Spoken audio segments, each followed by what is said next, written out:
Hello.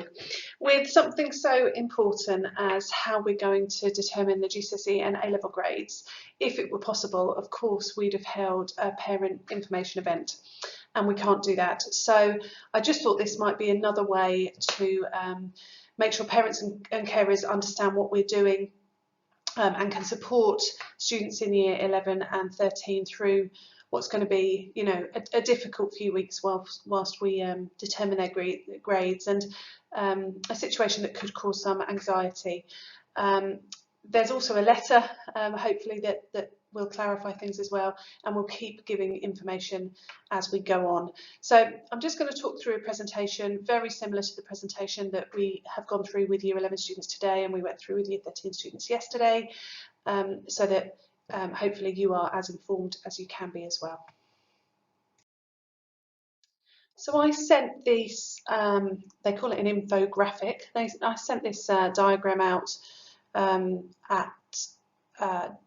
a couple of weeks ago before we came back, when we first had the results from the Ofqual consultation.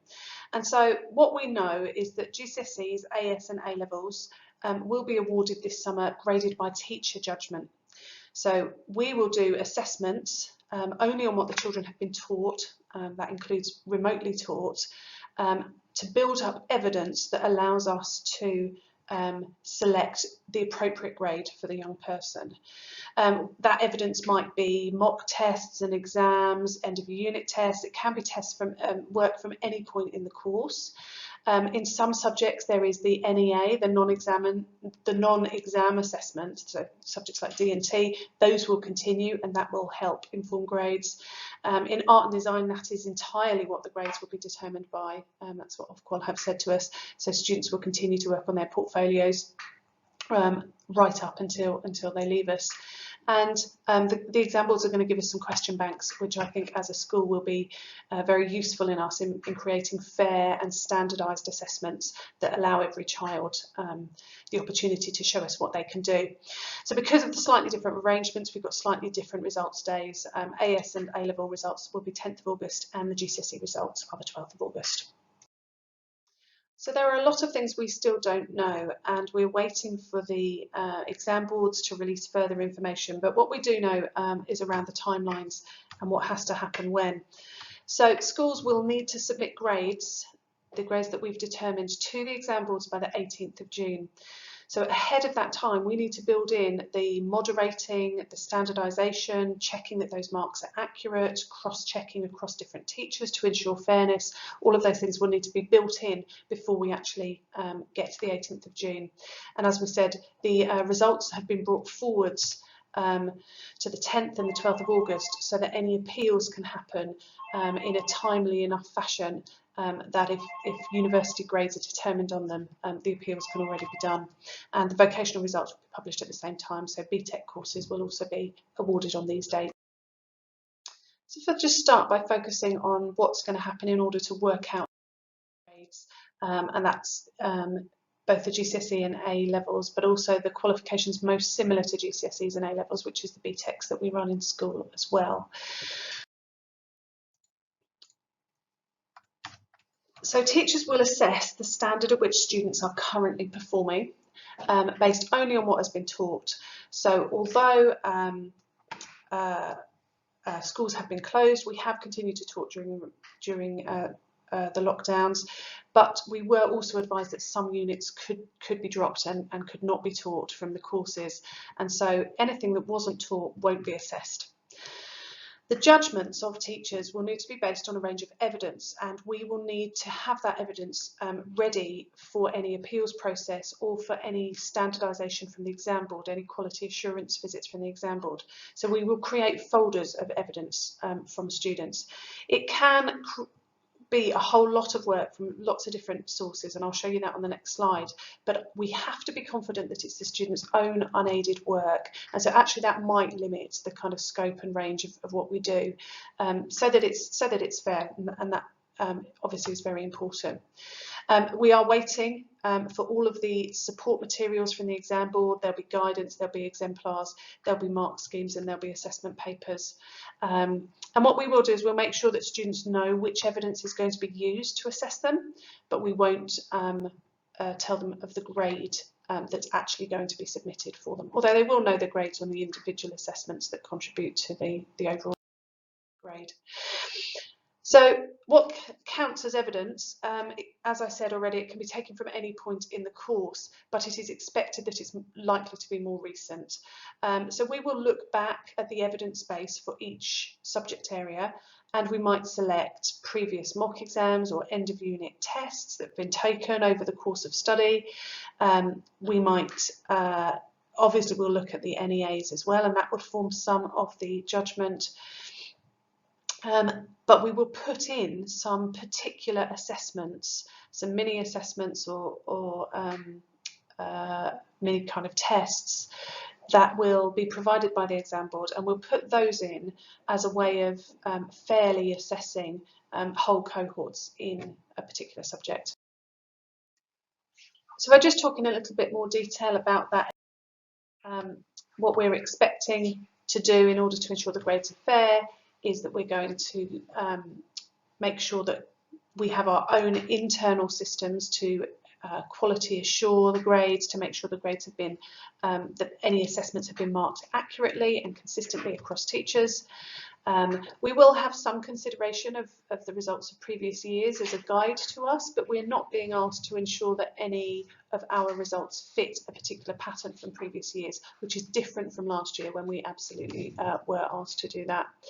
Then exam boards will also review all of our quality assurance processes and essentially kind of sign us off that those are fair and the grades awarded are accurate before they are submitted into the exam board.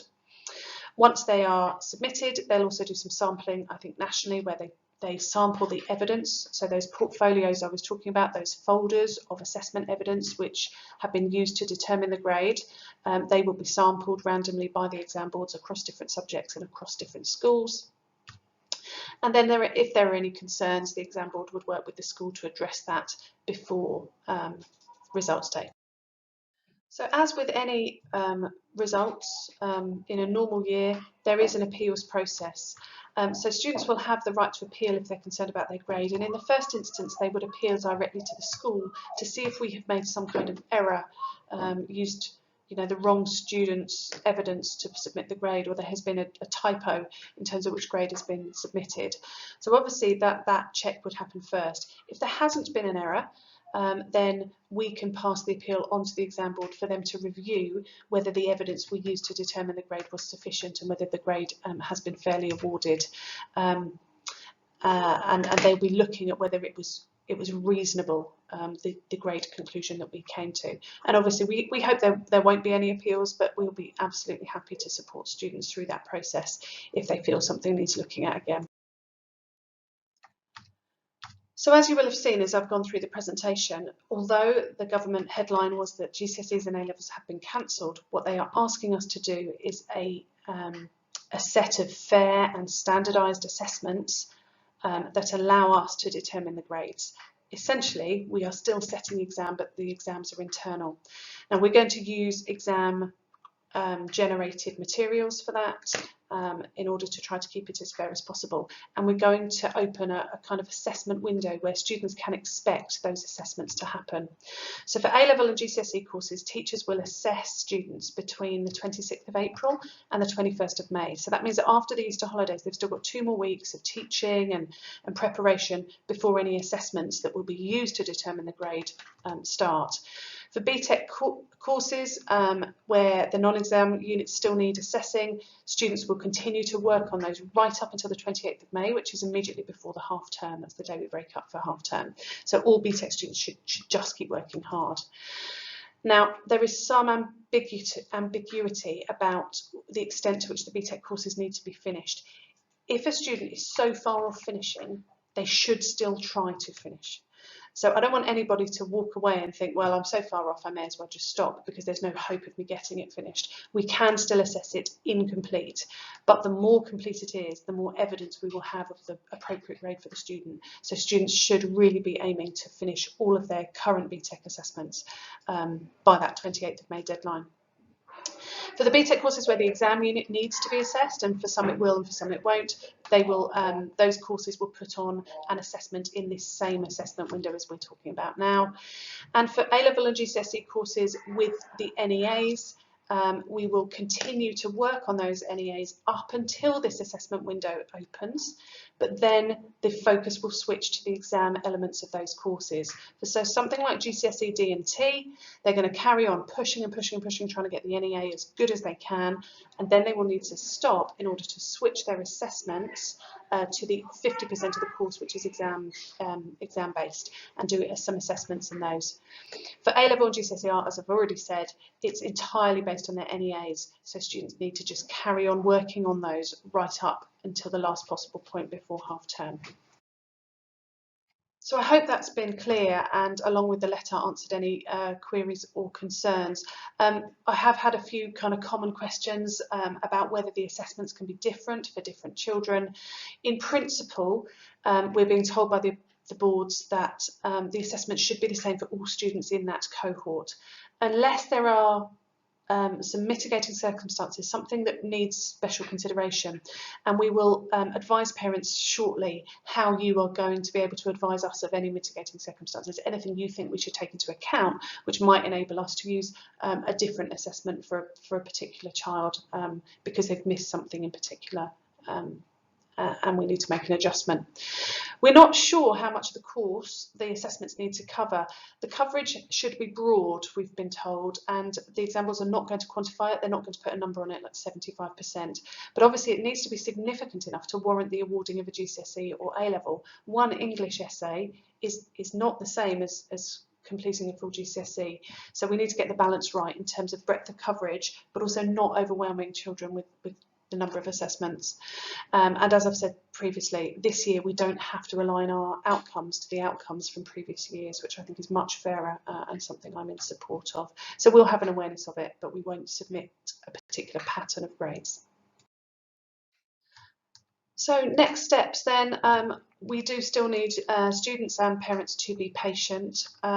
We are going to work through all of the information from the boards when we get it. We're going to be looking at what assessment material we've currently got. In fact, we've already started that we've currently got to support grades, and then decide how many other assessments we will need to put in place per subject in order to have a sound enough evidence base. So even when we know what we're going to submit as an overall grade, we can't tell you, although students will probably know what they've been awarded on the individual evidence pieces, what assessments that they've done. That is information we're allowed to share with them. And so this is the message to students at the moment. It's essential they continue to work hard, show their best, revise properly over Easter as if they were approaching GCSE exams, revise properly and work hard in the couple of weeks before that assessment window opens.